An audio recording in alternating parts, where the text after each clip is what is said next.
Hello, everyone. Today we are going to be covering play, and the title of the presentation today is Play is the Way in Early Childhood. And I'm going to cover the full agenda in a moment, so be patient with me for a few slides. So who am I? My name is Jen Stepkin, and I am a licensed special education teacher with a specialization in early intervention and early childhood special education. I'm also an autism specialist in the state of Oregon. I am also an autistic person and a parent to autistic children. As you can see in the photo, they're not really little children anymore. These are my two youngest in the photo, and they're both adults now. And I have two older children. If you're counting, that makes a total of 4. I'm also a fur baby mom. These are 2 of my dogs. I have a total of 4. I'm kind of a big dog fan, as you might guess, and I'm also a big fan of kids, as you might guess from the number I have and also my chosen career. I'm also a big inclusion advocate, and in addition to my regular paid gig, I run a website called Creating Inclusive Early Childhood Spaces, and the link to that website is on this slide. You'll have access to the slide deck and all of the resources that I mention on this slide deck. Now, the first thing that I'm going to talk about before I dive into the topic of our webinar is autism and language. Now, we can't entirely escape the use of medical terminology, but we can shape our written and spoken communication to be less stigmatizing and also more strengths-based and more focused on the support needs of individuals. Now, as terminology around disability shifts, this has had the impact of leaving many of us wondering, how do we refer to individuals with an autism diagnosis? What would be the most respectful? Now, there's been some research that has come out over the last 5 to 10 years about what individuals in the autism community, the adult autism community, prefer. My personal preference is for autistic, and the adult autism community also recently sent out a survey, which is really interesting, and that survey is linked on the bottom of the slide. And they surveyed about 12,000 people, and the overwhelming majority of adult individuals on the autism spectrum, regardless of the level that they were at, and by level I mean least impacted to most impacted, preferred autistic. Now, that doesn't mean that we go around starting to identify all individuals on the autism spectrum as autistic. In conversations with families and autistic individuals, it is really important to follow people's lead and honor their preferences for themselves and or their child. For the purposes of presentation sharing today, I think it's important for all of you just to know, like I said, that I use autistic and on the spectrum, and also with autism, because in my home, I have 2 children who are on the autism spectrum, and one prefers that I identify them by what's called person-first language, and that means saying either on the spectrum or a person with autism, and the other prefers autistic, which is identity-first language, and I also prefer identity-first language, and therefore I honor both. In addition, it's really important to be aware that many autistic people are uncomfortable with labels like high functioning and low functioning. And yes, it is really important to be aware that even non-speaking individuals on the autism spectrum can often understand what you are talking about and understand it when you are saying that they are low functioning. And the short reason for this is that it's often used to deny those who are deemed high functioning, like myself, from services and accommodations that we would need in order to be able to access things like employment and and be successful at our jobs at work. And additionally, it paints an inaccurate picture that your functioning level doesn't vary really widely throughout the day, and also depending on the task you're engaged in. And on a final note, it's really important to be aware that the puzzle piece imagery is stirring a lot of debate between those who support and those who object to its use. In a study of the general public, participants explicitly associated the puzzle pieces, even generic puzzle pieces, with incompleteness and oddity. And in the autism community, many individuals on the autism spectrum associate that puzzle piece with Autism Speaks. And Autism Speaks has consistently worked towards a cure for autism. And when you go back, if you take a peek at the survey, many, I'll say many, but the reality is it's most individuals on the spectrum, and that's regardless of how impacted they are, don't actually want a cure. They feel like autism is a core part of their identity.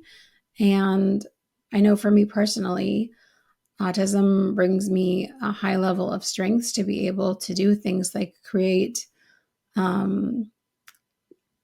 beautiful content that I don't believe that I would be able to do otherwise. And I can see really big picture things and then break them down into really small pieces really quickly because of my autism. So autism isn't something that I personally want a cure for, and many people feel the same way.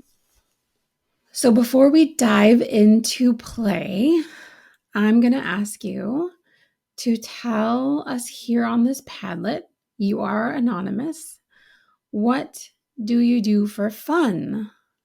What is your play? And yes, folks, you must keep your answers child and family friendly appropriate because the filters are on, folks. And the purpose of this activity is for you to see the diversity and differences in what adults all over the place consider fun and play.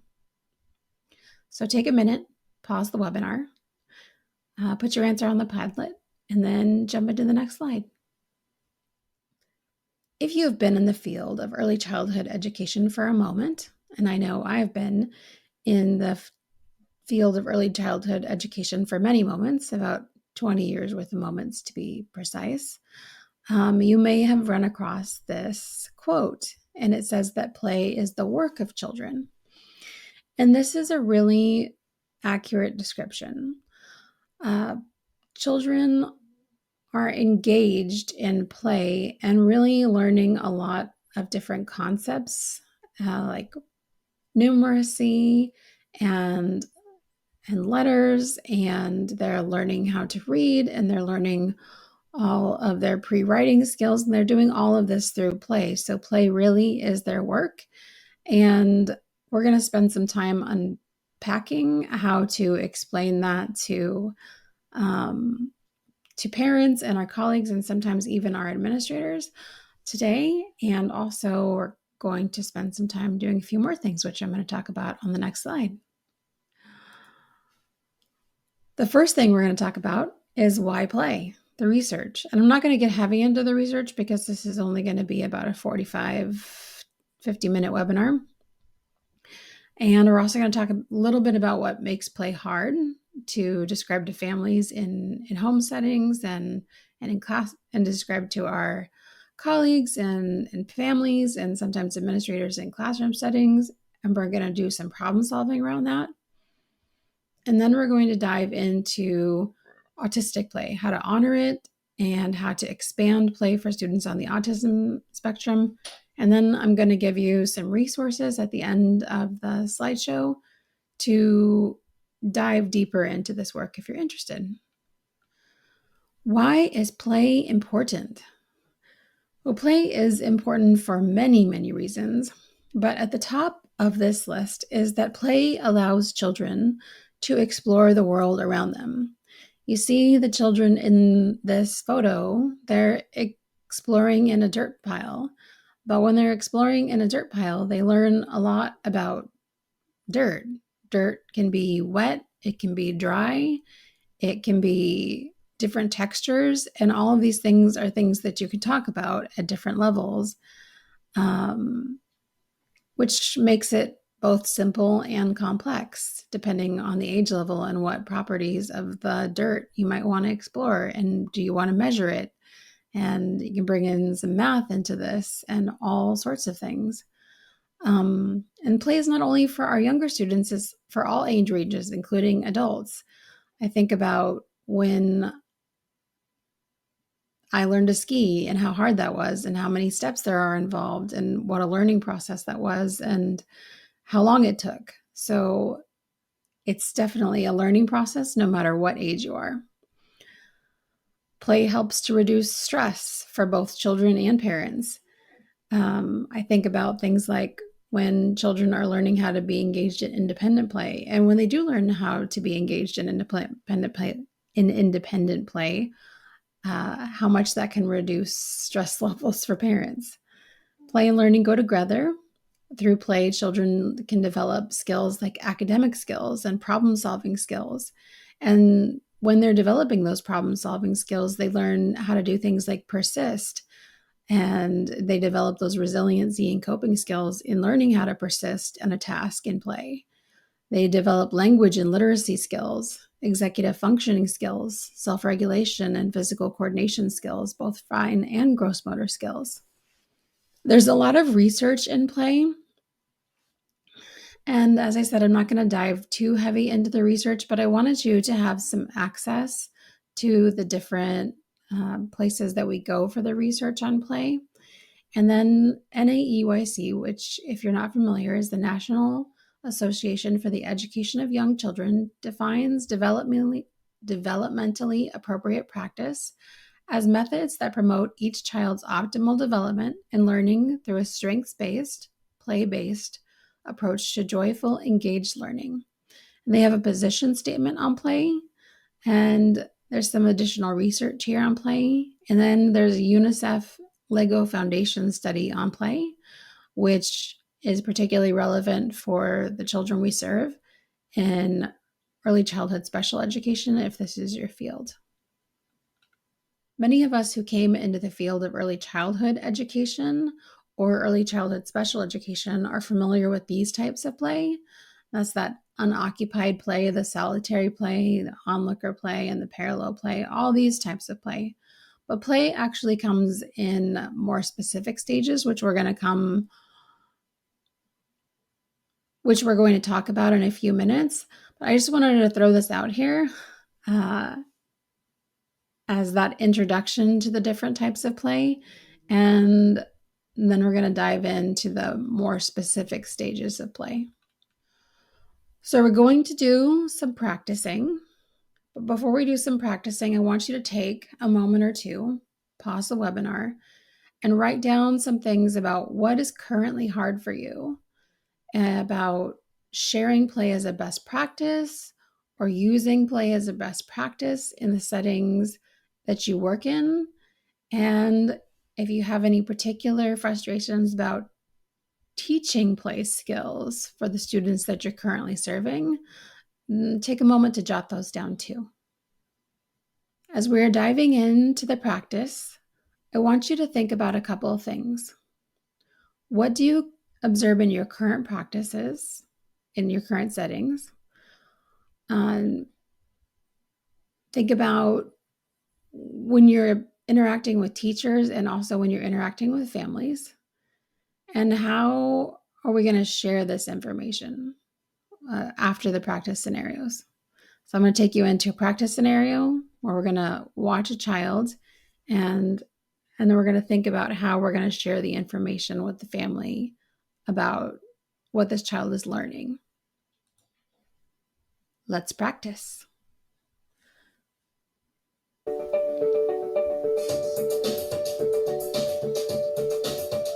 How do you help him become more and more socially intelligent? I mean, and having a sister is the perfect opportunity. Okay, cheers, George. Bye-bye, George. Hey, George, get back in there, George. And you always want to respect boundaries, because that's number one in human relationships. Hey, Kate, can we play with you? All right. I promise we'll just have fun, okay? So then when I don't know what to do, I just narrate, I mirror feelings. I mirror. Cammy over here? No. You don't want Cammy over. Cammy's not bothering you. Here we have the Gordon. Here he is. Okay. Gordon. Okay, let's let it play out. Let's let it play out. He's a big train. Kate, is it alright if Cammy adds a little bit to your steam house? Yeah? Okay, great. Thanks. Got it. Got it. Good job, Cammy. Kate said you could play a little bit with it. See? She's doing it. She's not going to wreck it. Good job. Cammy, give me 5. Nice job, girl. You built it. That's beautiful, man. That's beautiful. See, Kate? She did it, and she didn't wreck it. But you see the difference between pretend and real destruction? As soon as I put limits on her, then he was okay with it. Take a moment, pause the webinar, and jot down or just think about how would you describe what this child was learning to another teacher or the family.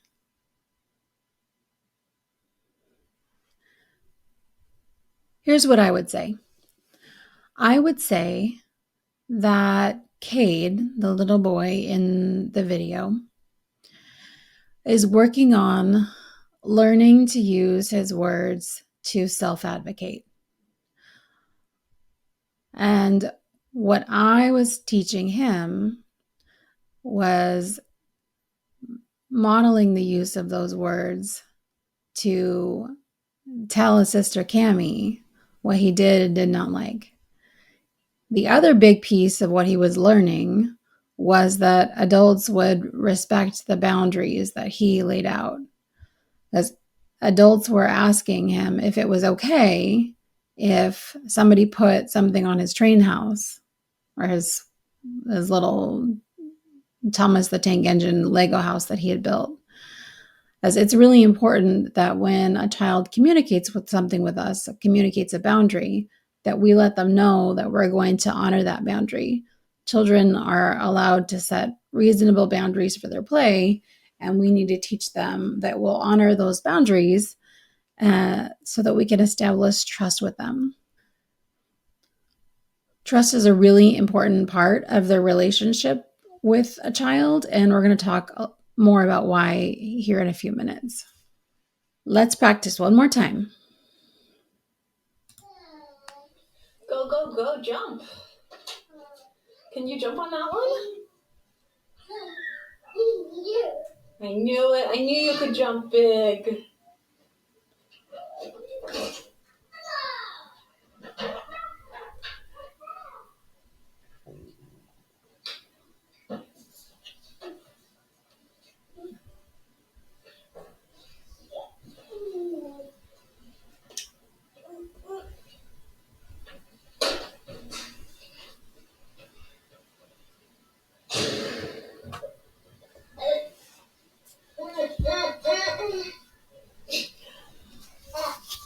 You realize that makes a funny sound?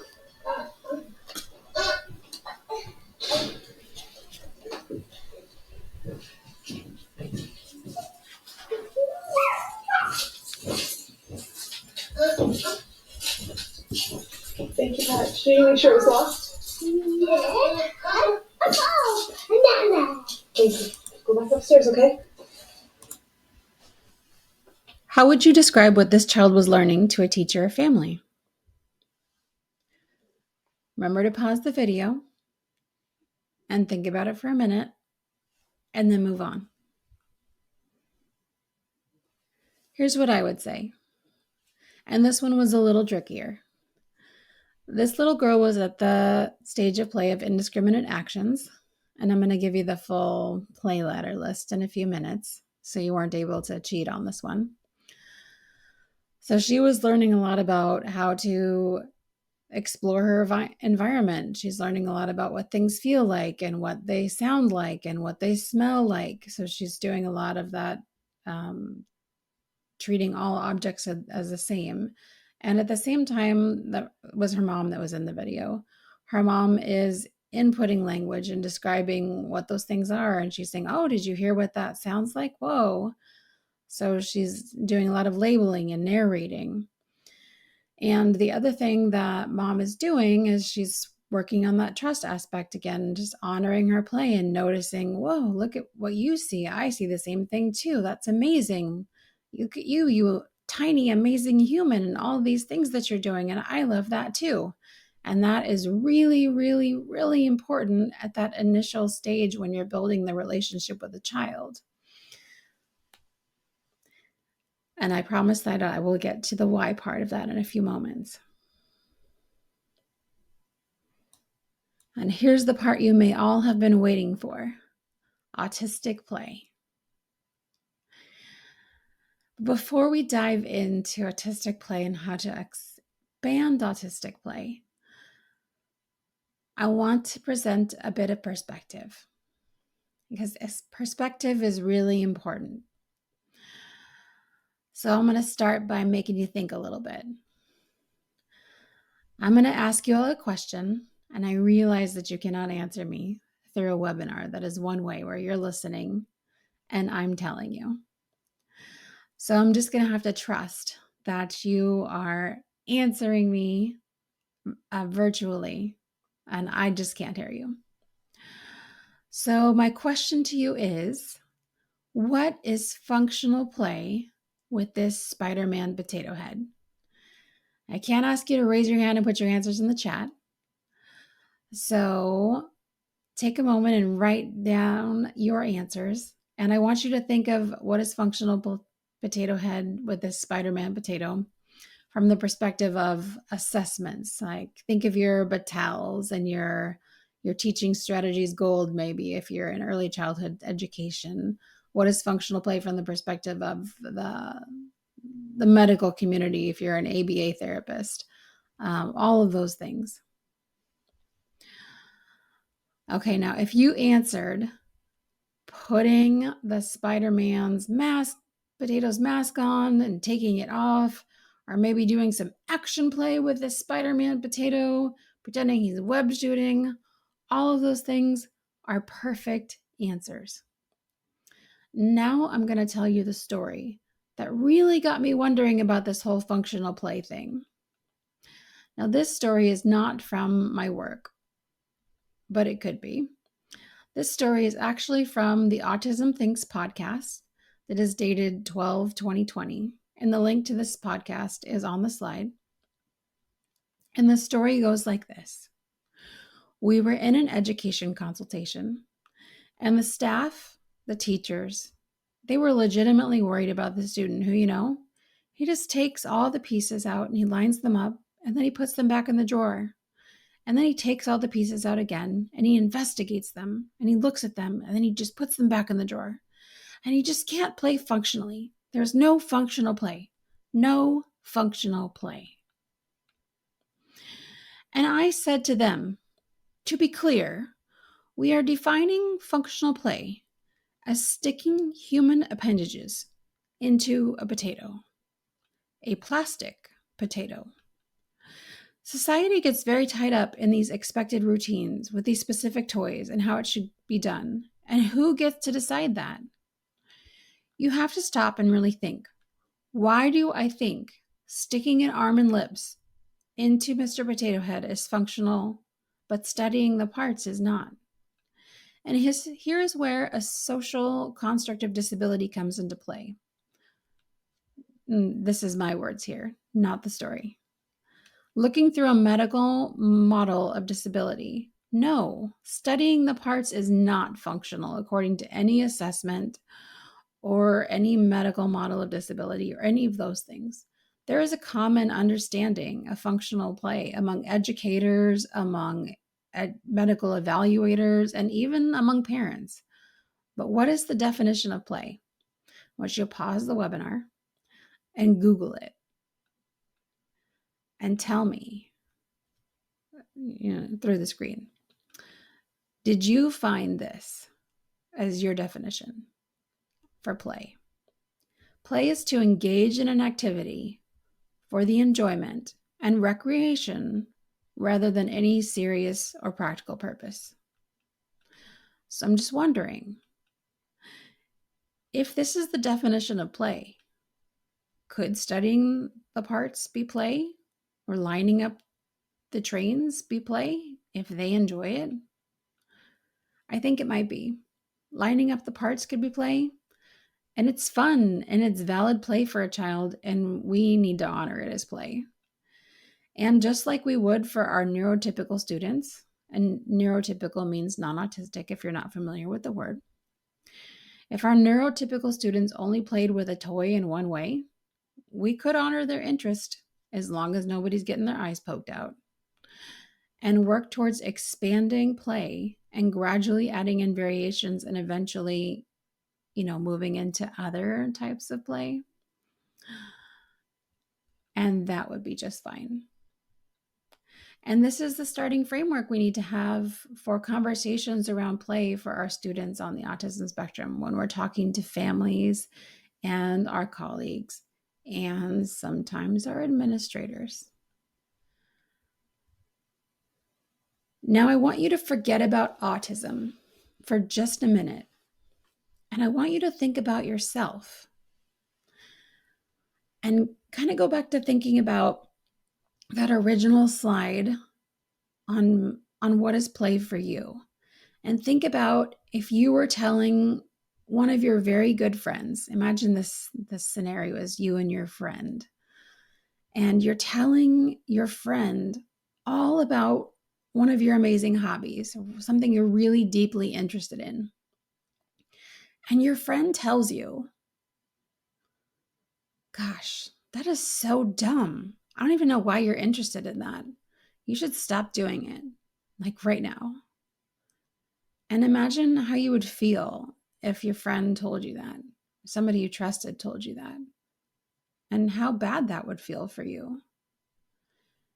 And we do that to kids all the time. And then wonder why they have really big and negative reactions over it. And I think from a practical perspective, we really need to stop wondering why they're having such big reactions over us breaking their trust and not honoring who they are as tiny little people. They are getting upset because we're looking at something that they really love and telling them we don't like it. On to a lighter and more interesting note, there's also big science behind this.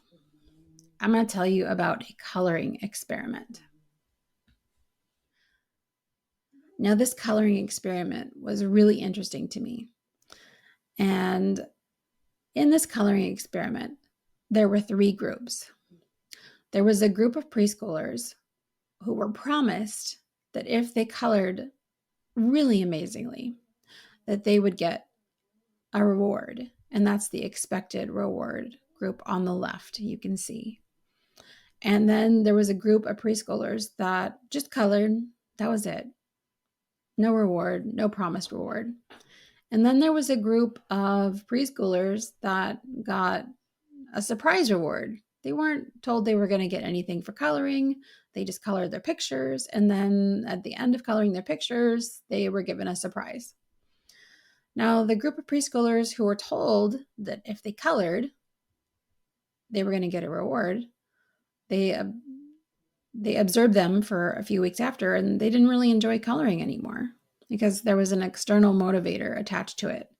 The kids who were not told about anything about rewards, they just colored as normal. They still enjoyed coloring, and they colored for the joy of coloring. And the same for the surprise reward group. So what that tells us some really interesting things about motivation. I'm going to go back to the slideshow. Human motivation works best when it's intrinsic. That means that it comes from within. And children will persist even though things are really hard or uncomfortable for them when they are really interested in the task. And that's why we'll see kids, especially kids on the autism spectrum, persist and continue to work on expanding their play skills through their special interests, because even though those interactions with other people are hard and sometimes even painful, they can persist at it because the task is interesting. They really love playing with trains, or they really love playing with bark, or they really love playing with whatever it is they're playing with. But the task that they are engaged in is really interesting and motivating for them, so they keep at it. And when you show that you're interested in it too, that builds trust, and they're able to persist at the task. So you put 2 and 2 together, and it makes such a huge difference for a child being able to expand their skills. Okay, here are our goals. Our goals are being able to meet the child where they're at developmentally, and we're going to talk about how to do that next. Build trust and rapport with the child by following their lead. That means honoring their play and also having fun. It's really important to not be boring and to be really engaging, and think of it like, would you enjoy hanging out with you? And if you're not enjoying the interaction, the child might not be either. Okay. So as I said earlier, most of us in early childhood education or early childhood special education are familiar with those different types of play, the onlooker play and the cooperative play. But play actually comes in many developmental stages, starting at that level of indiscriminate actions where all objects are treated the same. And the entire play developmental stage ladder is not on this slideshow, but I do have it linked in the slide resources so you can see the whole thing. And also the full descriptors are in the slide resources. This is just a miniature description on each of the slides. So it starts at, like I said, the indiscriminate actions, and then we go to discriminate actions. And when you're meeting the child where they are, that means you're playing within their zone of proximal development. So if a child is playing here, that means you can't model up here at like general combinations, and you definitely couldn't model at pretend play. So where you need to be playing when the child is down here at indiscriminate actions, you need to be playing at discriminate actions or take actions apart. You really can't be modeling much higher than that if you want the child to be able to have any chance of modeling what you're doing and engaging in the activity with you. It's really frustrating. It would be a little bit like for an adult, say your level of math skills is at algebra, and somebody came in and started modeling how to do trigonometry and said, "You got this." It doesn't work that way.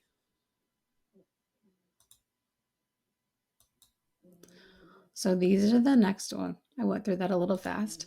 As presentation combinations, general combinations, specific combinations, and then child as agent, general combinations, specific combinations. And then above this, it gets into the pretend play, which those are not on here, but they are in your slide resources. Okay, now we're going to talk a little bit more deeply on establishing relationships, and I'm going to show you this amazing video.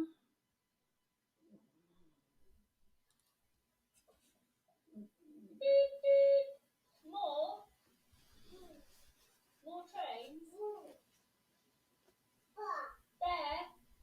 Bear can have the steering wheel. It doesn't matter. Paint. We did some painting. And we did some painting of the place. Ready? Is it something falling here? Oh, what was it? Oh, the dog book. Come on then. Whoopsie. Did you want that one?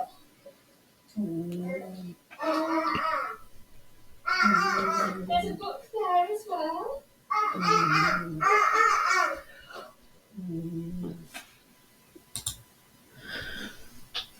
So whenever we start working with a child or a family, our first goal always needs to be establishing trust and following the lead of a child. So as you saw in the video, she's just following his lead and she's doing what he wants to do.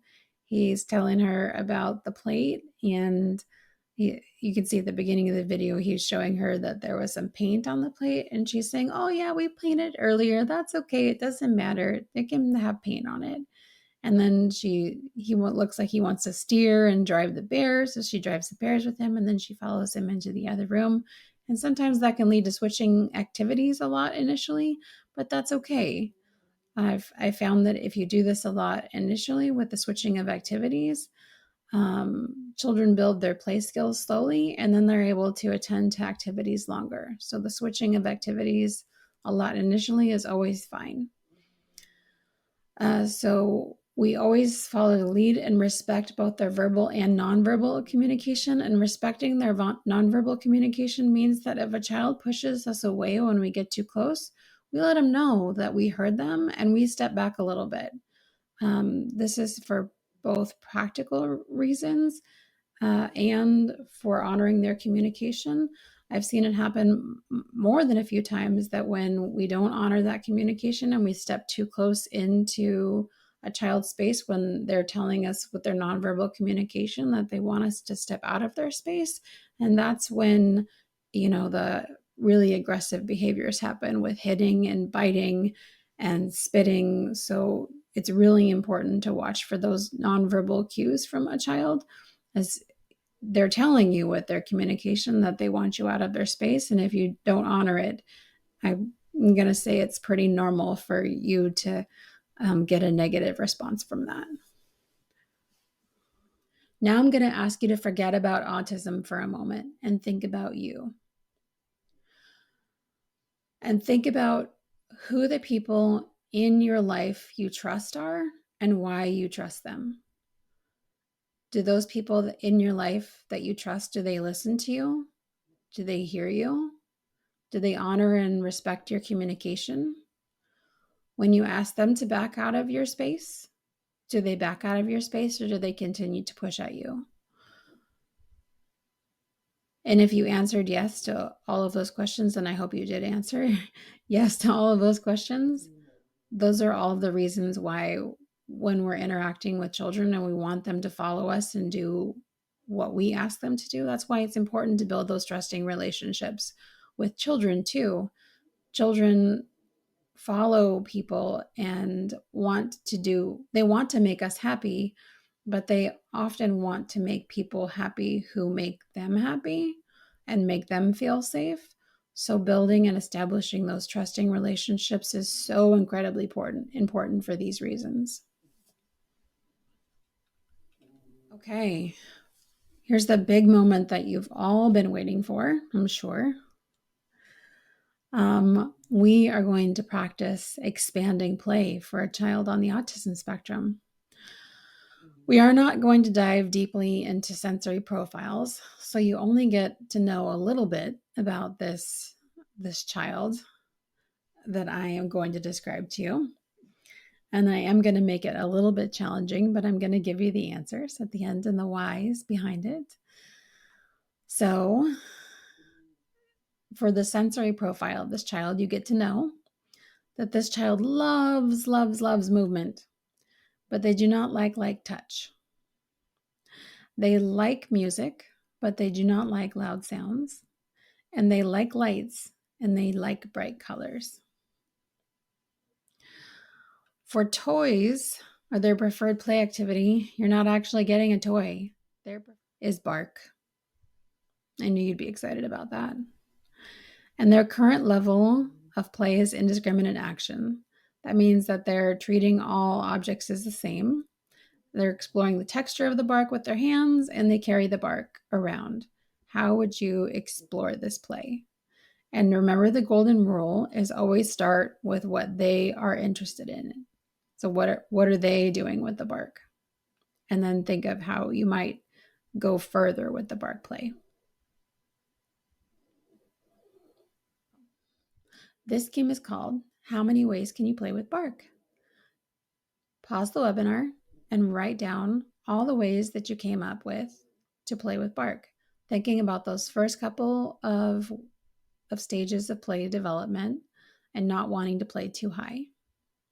And Then I'll tell you what we came up with and why.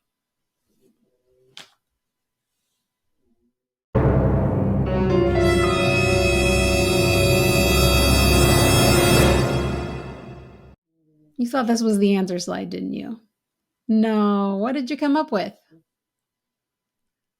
Okay. Here's our list. On our idea list, we put putting bark down the slide. This child really loves visual things, so we have a lot of visual things on our list, including putting bark on your head and sneezing it off for extra fun, putting bark over your hands, lining up the bark, stacking the bark, scooping the bark. So we're not wanting to play too high, so we're not going to do any pretend play with the bark or anything like that. We're going to put bark in the container because that still keeps it within the first couple levels in that zone of proximal development. We could put bark through the holes on the play structure. We can push bark around with our feet. We can make the bark into piles and smash it, but we're not going to use any loud sounds when we smash it because this child didn't like loud sounds. And we can stick things in the bark and uncover it, although when we're doing it, we might have to model it for a while. So any of these ideas can move a child's skills up the play skill ladder, and they're going to be more successful because the child is actually interested in playing with the bark. And you can do this with anything that the child is interested in, not just bark. Anything that's an object. Motor play skills can be a little bit more challenging, but there's also a resource in the slideshow resources to talk about different ways to explain play skills when the play skill you're talking about is not an object, it's just a motor movement activity. So that is the end of this presentation. But what if you want more neurodiversity affirming training? I keep an updated list of places to go for more training for both early intervention and early childhood special education, and also families and early childhood educators on creating inclusive early childhood spaces. And these are additional places where you can go regardless of your discipline and or whether you're a family or early childhood educator. What if you want to learn more about the perspectives of individuals with disabilities? There are documentaries here on the left, and also a lot of groups run by individuals with disabilities here on the right. For additional resources on inclusion and inclusion tools, how to adapt your environment for children with disabilities, this page is a great resource. And finally, how do you promote strengths and include the voices of individuals with disabilities? Go small and show up. And here's some additional ideas to support you in that work. Thank you for attending my webinar today. If you enjoyed it, give it a like or a share, and check out my website and my social media pages and give it a like or a share. Thanks, everyone.